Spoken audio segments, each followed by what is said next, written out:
बुमराह को एक छक्का मारता, बुमराह पे एक छक्का मार के इसने डॉक्यूमेंट्री बनवा ली अपनी। ये हुआ ना, तुम लड़ाई में गए, तुम्हारे कपड़े फट गए, पूरे घोड़े मर गए, फौज मर गई, पर तुमने एक बंदे के स्क्रैच मारा है। फरहान है वो बुमराह पे डॉक्यूमेंट्रियां बना रहा था और तेरी हार्दिक पांड्या ने बत्ती बना के तेरे अंदर कर दिया।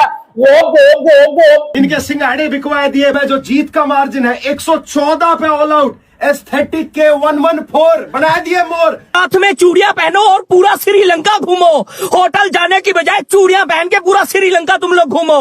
यार दिल तोड़ दिया तुम लोगों ने। वो लोग इंडिया से आगे श्रीलंका में भाई हमें हरा के चले गए हैं। समंदर खामोश हो गए हैं, दरिया अपने आंसुओं में बहने लगे हैं, पहाड़ लरज उठे हैं, मैदान साकित हो गए हैं। हार्दिक पांड्या उस्ताद होनियों को किया गया था 0 पे आउट। हार्दिक पांड्या को कर रखा तुमने 0 पे आउट।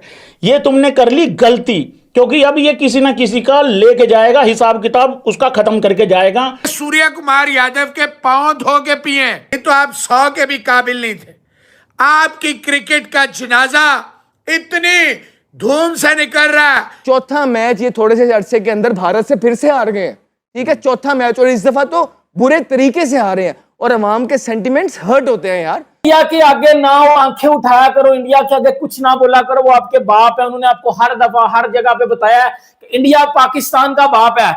नमस्कार दोस्तों नमस्कार।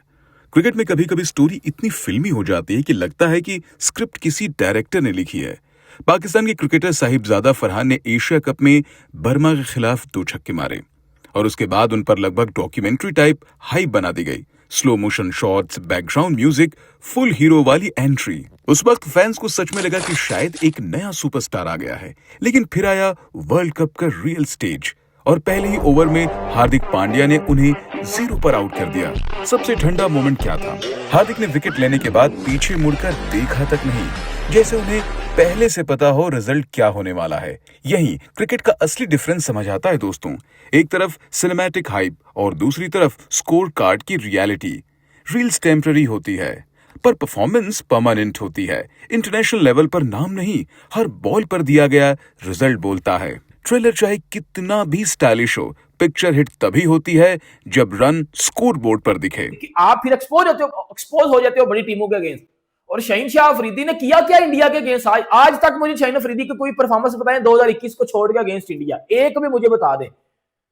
ये बंदा 2022 में खेला, ये बंदा 2022 में वर्ल्ड कप खेला, ये बंदा 2023 में एशिया कप खेला, वर्ल्ड कप खेला, ये बंदा 2024 में वर्ल्ड कप खेला, ये बंदा 2025 में खेला, ये बंदा 26 में खेला। इसकी कोई एक परफॉर्मेंस बता दें कि इसने इंडिया के अगेंस्ट दी हो, वो 2021 वाले को छोड़ के। एशिया कप 2025 में इंडियन बैट्समैन अभिषेक शर्मा ने हारिस रऊफ का कैरियर खत्म किया था ना, वो बाहर हो गया ना टीम से।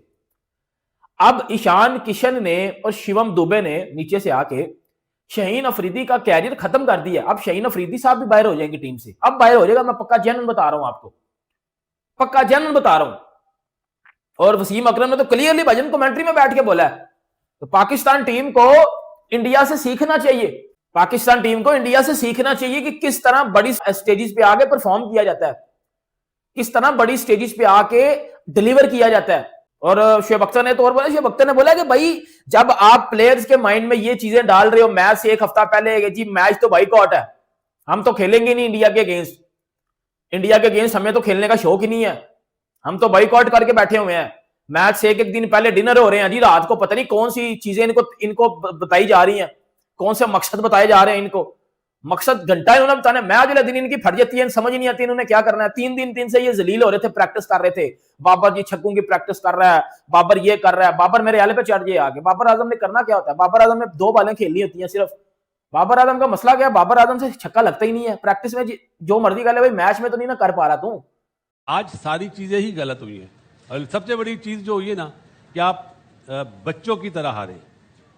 मुझे जो तकलीफ हुई ना, आप 150 करते ना शायद इतना अफसोस नहीं होता, लेकिन आप बच्चों की तरह 61 रन से मैच हार रहे हैं। उस पे आते हैं बासित भाई, कामी साइमयूब पहला बॉल फेस कर रहे थे वो बुमराह का, और पहले बॉल पे वो डाउन द विकेट आए, उन्होंने वो नो लुक शॉट मारी, ठीक है, वो अच्छा था, थिक कैच था, छक्का हो गया, सही है। फिर दूसरा जो है अच्छा बॉल था, बट वो एक्सपेक्ट नहीं कर रहे थे कि वो मुझे इन स्विंगिंग यॉर्कर जो है वो करा देंगे। जब आप इतने अच्छे बॉलर को खेल रहे हो, और मुझे ना थोड़ी सी ये नहीं समझ आती कि इंडिया ने बैटिंग ली, ठीक है, इंडिया ने बैटिंग की, आप ही के बॉलर्स के अगेंस्ट आपको 20 ओवर देखने को भी मिल गए फील्डिंग में कि उन्होंने कैसे जो है अपनी बारी खेली, कैसे चीजों को जो है वो आगे लेके गए। तो साइम अयूब के बारे में आप क्या कहते हैं, क्या उसको एज अ बॉलर 11 में रख लेना चाहिए? मेरे ख्याल से एज ए ओपनर अगर परफॉर्म करे तो बनता है, और एज ए ऑलराउंडर आप कहेंगे तो मेरे ख्याल से उसने बॉलिंग अपनी बहुत ज़्यादा बेहतर की है, बहुत अच्छी परफॉर्मेंस दी है।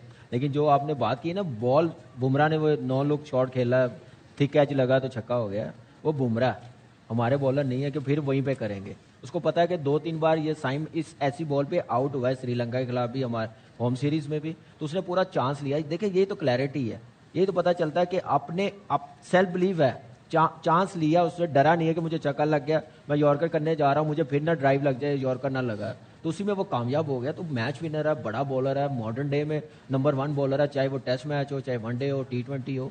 लेकिन हमने क्या up to the mark batting की है। 175 जो रन थे, क्या वो गेम से बिल्कुल बाहर करने वाले थे? उस पे बात मेरे ख्याल से एक पे नहीं, आपने साहिबजादा की बात की है, क्या वो प्रेजेंट लग रहा था? मुझे तो 15 के 15 प्लेयर भी नहीं लग रहे थे, ना मैनेजमेंट लग रही थी। जो टॉस पे हुआ, जो ओवरऑल एक मैच ये चला, तो इसमें तो मुझे सिर्फ ये लगा कि फॉर्मेलिटी आज पूरी की गई। कोई मैच नहीं था नंबर 1 टीम के साथ हमारा, कोई मुकाबला नहीं था, चाहे वो मेंटली हो, चाहे वो स्किल हो, चाहे वो गेम अवेयरनेस हो, चाहे वो प्लानिंग हो मैच की, चाहे वो कंडीशन कैसी है उसके मुताबिक कैसे खेलना, कुछ भी नहीं, 1% भी वो चीज़ नजर नहीं आई। नजीब, आप कह सकते हैं कि आज आपकी टीम का टेस्ट था सिर्फ इस चीज में कि जो टॉप रैंक टीम्स हैं, where do you stand as a team? तो आपका नंबर 1 टीम के साथ मैच हुआ, तो आपको लगता है कि आपको आपकी जो खामियां हैं, एक्चुअल खामियां, वो नजर आई? नहीं, मतलब मुझे समझ नहीं आ रहा शोएब भाई, खामियां कब से नजर आ रही हैं और कब से उनको आइडेंटिफाई कर रहे हैं, हम भी बैठ के कर रहे हैं। मुझे लगता है इस टीम पे हमारे अल्फाज वेस्ट हो रहे हैं। I am so disappointed. यहाँ हम सबको, आपको, हम सबको इस बात का अंदाजा है कि क्रिकेट में जमीन आसमान का डिफरेंस है। इंडिया बहुत बेहतर टीम है, उनका स्ट्रक्चर बेहतर है, उनका सिस्टम बेहतर है, उनके यहाँ मेरिट पे काम होता है, ये सब हमको पता है। हम अपने स्किल की बात तो कर सकते हैं, लेकिन कॉमन सेंस कहाँ है, गेम अवेयरनेस कहाँ है, वो चीजें मिसिंग है, वो आज तक नहीं मिल रही।